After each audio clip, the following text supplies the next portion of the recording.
Lab Science, and I'm going to talk to you about the Propylaea.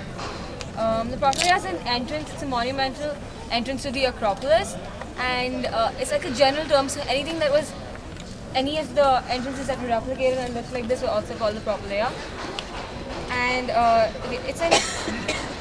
it's an impressive building that surrounds a natural entrance to the plateau, and in the ancient times, it was approached through an inclining ramp that led to the steps in front of the Propylaea. I think we walked up that way.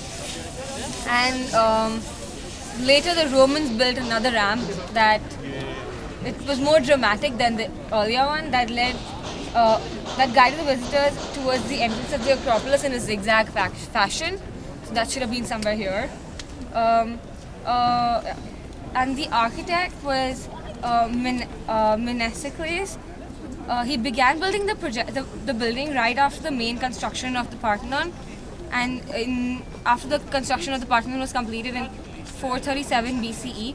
But the construction stopped when after 5 years when the Peloponnesian War began, and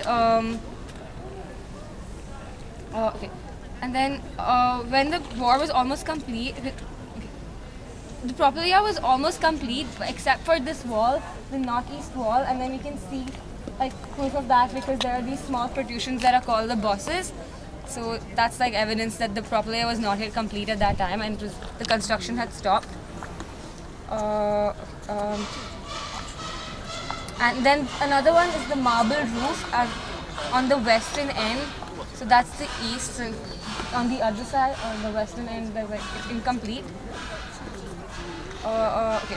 So some people believe that the construction stopped to save resources for the war, but then later, there's also evidence that later during the war, during the war, the Athenians allocated a large amount to finish the construction. So it's kind of they're not sure about what exactly happened. Okay, the Propylaea is a building of the Doric order.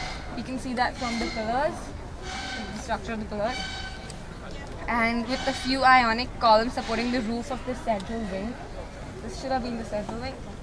And then it was a structure that people would gather, and then it's basically an entrance.